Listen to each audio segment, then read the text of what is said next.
Attention, cette vidéo est très fortement déconseillée aux gens sensibles et aux mineurs, car je vais montrer de la violence graphique et évoquer de la violence un peu vénère quand même. Même si bon, le jeu il est vieux, hein. La vache... 2003. De toute façon, je vous avertis, ça doit quand même regarder. Et puis, ça c'est dans l'hypothèse que la vidéo passe sur YouTube. Si vous me connaissez bien, vous savez que j'adore la violence extrême. Et oui, je vais bien. Et je me suis dit que l'été, comme il fait chaud, il fait beau, on se sent bien, go parler torture et meurtre et de barbarie. Dans la dernière vidéo qui est sortie il y a à peu près 4 ans, on a évoqué beaucoup de jeux Rockstar, dont un certain Manhunt. Alors déjà un peu de contexte. On est en 2003. Rockstar North avait fait GTA 3 en 2001 et GTA Vice City en 2002. Donc un GTA à l'année, ça change. Mais là, au lieu de faire un autre GTA comme tout le monde l'avait pensé, et tout le monde a raison en plus, ils ont décidé de faire un Manhunt, un truc qui n'a rien à voir avec GTA et qui est pas du tout grand public comparé à GTA, enfin, moins. C'est beau tout ça, mais étant donné la vision de la boîte, je pense qu'on n'est pas là pour ça. Donc, Manhunt est un jeu qui raconte l'histoire d'un condamné à mort ramené à la vie pour participer à un jeu en stuff movie. Mais c'est quoi un stuff movie? C'est quoi un stuff movie? Et les enfants, c'est très simple, un stuff movie, c'est quand on filme des gens se faire tuer ou torturer. Pour de vrai? Évidemment les enfants, sinon ça serait trop facile. Et vous savez ce qui est le plus génial?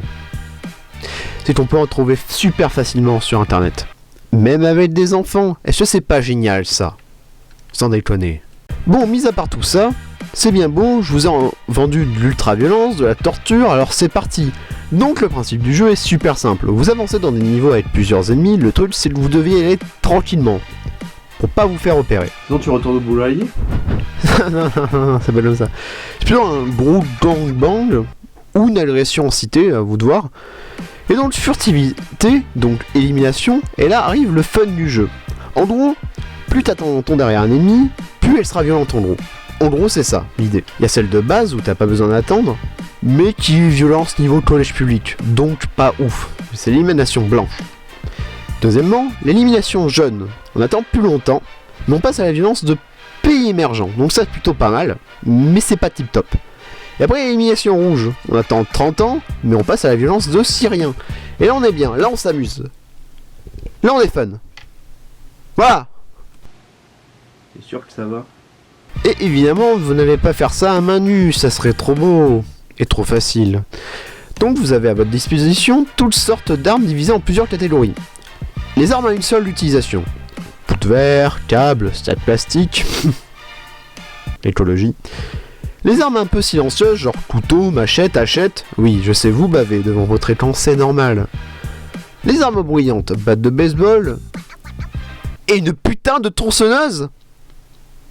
Ce jeu est génial, mais aussi des armes à feu. Mais moins fun.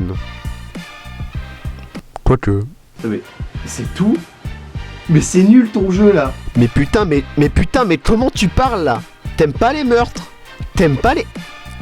Mais pourquoi je te parle en fait? Donc vous l'avez compris, le gameplay c'est ça dans des niveaux de couloir. On tue les ennemis furtivement en se planquant dans l'ombre. Tout ça dans des endroits glauques. Oui.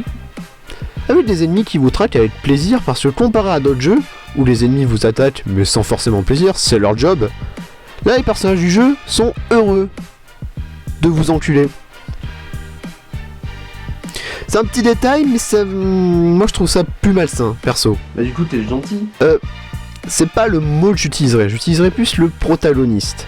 Protagoniste ne veut pas dire gentil. On parle d'un mec qui peut sauver sa peau en faisant ça.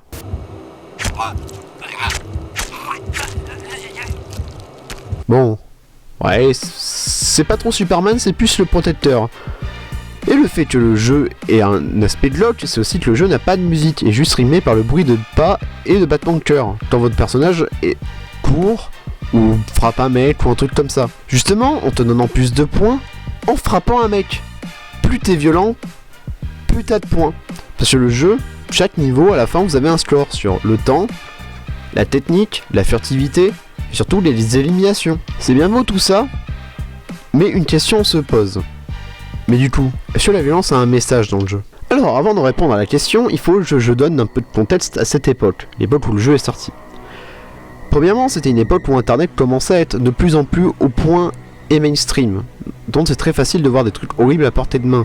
Car oui, au lieu d'avoir toute la connaissance de toutes les civilisations au monde, de fait que une personne en Russie puisse parler avec quelqu'un au Mexique, Internet a plutôt servi à donner libre échange à des films snuff et porno.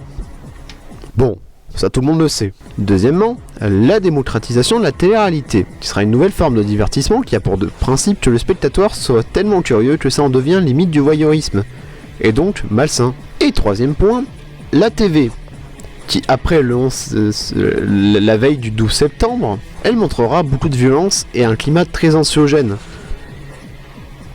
Et pas que à la TV d'ailleurs, mais dans quasiment toute la société et la culture de l'époque. Par exemple, il y a eu beaucoup plus de FPS après ces événements-là, ou des jouets militaires, ou des trucs comme ça. Et la télé était un grand vecteur de ça, de ce climat anxiogène, et de peur. Et je sais ce que vous allez me dire, oui mais c'est quoi le rapport avec la choucroute? Eh bien, Manhunt dénonce ça. Avant tout, vous sachiez, c'est mon interprétation.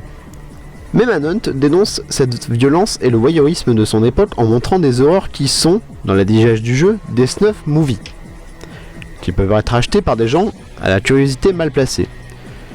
Ce qui est très commun à cette époque en rendant le réel et la violence divertissantes. Et le génie du jeu, c'est justement que le jeu rend ça divertissant. Parce que oui, le jeu conseille d'être très violent, mais ne t'y oblige pas.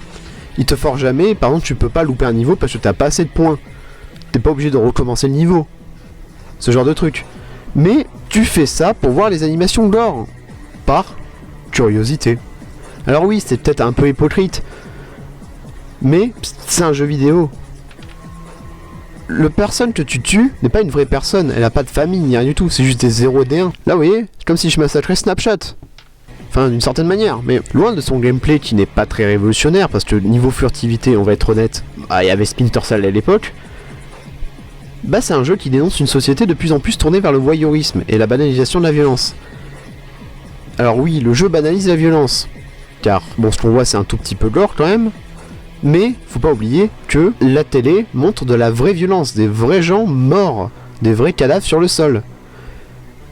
Et c'est quoi le pire ?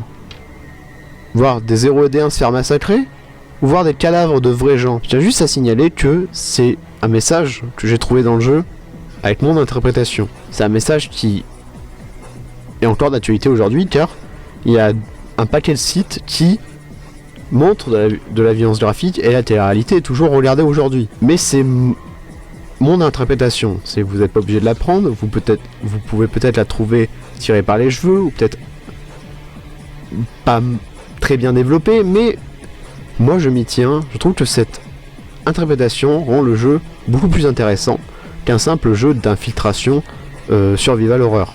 Bon ok, j'ai pas parlé beaucoup du jeu, mais en même temps après la vidéo des 2 ans j'étais un tout petit peu claqué. Sur ce, à la prochaine, et n'oubliez jamais... Car la violence n'est pas une solution, c'est LA solution.